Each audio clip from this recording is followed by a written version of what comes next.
in the European Parliament in Brussels is Brando Benifei. Thank you so much for your presence. It is very important to discuss about this new piece of legislation called the Artificial Intelligence Act. And you are a rapporteur for this piece of legislation. Congratulations for being here in the end of this piece of legislation. What will be the impact, actually, of this act? Well, I think it's very important because it's the first comprehensive legislation at global level that determines rules to reduce risks of artificial intelligence and increase opportunity for everyone. In fact, we see there are a lot of people that still are fearful of what will be the impact of artificial intelligence in their life. And instead, we want, with this legislation, to give a clear message that we can use artificial intelligence with safety, with opportunity, with equality between people, reducing risks of discrimination, of problems with security, respecting fundamental rights, and supporting people instead to have more free time, be more productive in work, and protect creativity and human values. So this is our idea of how AI should be used in Europe, and this is why we have put rules to increase transparency, to control the more sensitive use of AI, for example, in healthcare, in the administration of justice, in schools. We want safety for our people, and we want to build trust around the use of AI. I know that the European Union is a first mover on this subject, is the first one who is looking deeply into this problem and creating this act. But the artificial intelligence is everywhere, is also in the United States, and should somehow everything be mixed in terms of legislation in order to cover everything. What will be the situation of a company that is based in the US, for example, and we have access from the European Union to its tools? Well, this legislation will be applicable to all the companies that want to sell and put on the market in Europe their products. They can be European, they can be American, they can be from South Korea, Japan, or whatever. So they will be obliged to follow the rules that we have been putting to protect consumers and also to protect our businesses from unfair competition. So we are putting rules that will be the same, and this is possible because we have a unified single market, because we have a single market in the EU, and then when you want to enter the European Union with your product, you need to follow the rules that we set. It is very important to understand what will the companies that are creating this artificial intelligence be obliged to do once the legislation is implemented. Yeah, well, there are two important issues to understand. First of all, the European Union with this legislation will be the first to determine that there are use cases of artificial intelligence that are technically possible, but we do not want them in Europe. We will prohibit them.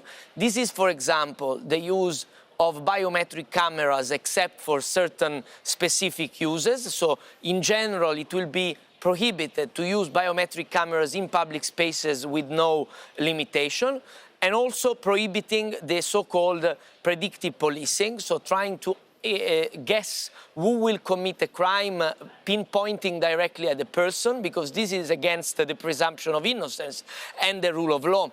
And also we want to stop the use of emotion recognition in workplaces and in schools, because we do not think it's correct to imagine that in Europe an employer can try to understand what are the sentiments of a worker towards him while it's working. It's not correct. So we prohibit that. So we have some prohibitions, not too many, but a few that are specific. Then for the sensitive use cases, the higher risk use cases, I mentioned before the use in healthcare, the use in tribunals, the use in the democratic processes. In those cases, the developers of artificial intelligence products, they will need to go under a so-called conformity assessment. So they will have to check the quality of the data used to train the algorithm, the cybersecurity, the human control, and this will be based on standards that we are developing. It will take some time to be fully developed also after the law is approved through the consultation with the business, with the academia, by the standardization organizations, so that we can ensure that there is a level that is certified of security in terms of quality of data to avoid discrimination. For example, systems that select curriculum and that can discriminate women, for example, when selecting people for a job, or systems that are used in schools that are dangerous for minors. We do not want that. We want to be sure about cybersecurity. So we will have these procedures that will be done under the responsibility of the company. This is also not to overburden them. There is no third party that will have to check. It will be the business itself to do the procedure, but under its own responsibility and with the control of the supervisory authorities. We already have a huge problem in terms of this year, in terms of elections. We've seen a lot of deep fakes. How can we tackle this?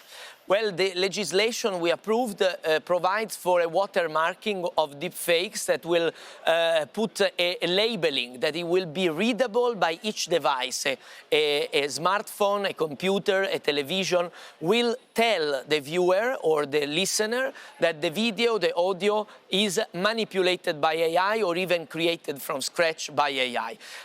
This will not be mandatory in a short time. It takes time to be developed. So what we will do is to start, after we approve the law, a so-called anticipated voluntary compliance. We will activate the channels. We are already working on that with the European Commission towards the developers, so that even though it will still not be completely mandatory, we will encourage to anticipate before the European elections some form, some sort, even if it's imperfect still, some sort of this labeling. So we will give more transparency to our voters in this case, so that they can know that a deep fake is a deep fake, it's not real.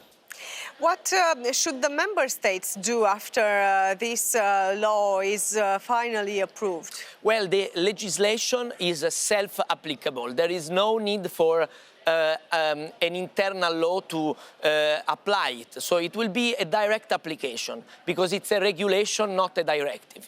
But the member states will need to decide in each member state which will be the supervisory authority, which will have to oversee the application of the legislation, to cooperate with the European Artificial Intelligence Office that we established, and so ensure that the law is not only on paper, but it's applied for real, for the real life of citizens.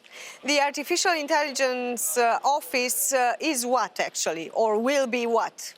It's a centralized office with powers of supervision on the application of the legislation, and also some specific tasks of overseeing the application of rules for the most powerful models, safety for those models that are the most powerful in the world and that are now, to some extent, the alphabet used for all the new systems. So it is a centralized office in Brussels, in the European Commission, that will help avoid what we have seen, unfortunately, with other European legislation. We need to learn from the past. We do not need to have legislation that is is the same, but then the application is different. Each member state takes different routes. Instead, with this AI office, we have the same rules, the same situation for our companies, so that there is no unfair competition. And in Europe, you know that if you want to operate on AI, you have the same rules applied in the same way. The AI office is there to help this uniformation that is in the interest of the economic competition to be fair and equal. What will happen with those who are not respecting the law?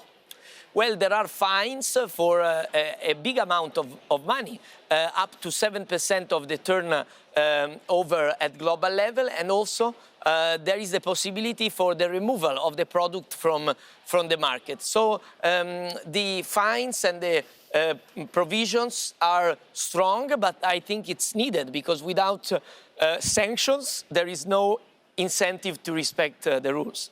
In the end, the biggest question, is it artificial intelligence good or bad? I think it depends on how you use it. In general, I believe we can do a lot of good with AI, and this law has the objective of building trust and conviction that we can use AI for good, but it can also be used for bad. That's why we have rules to prevent that. Thank you so much for being with us, and congratulations again for this piece of legislation. Vouă celor de acasă vă spun să rămâneți pe Antena 3 CNN. Nu uitați că ne revedem și sâmbătă viitoare la 9:30. Cu bine și sănătoși să fim!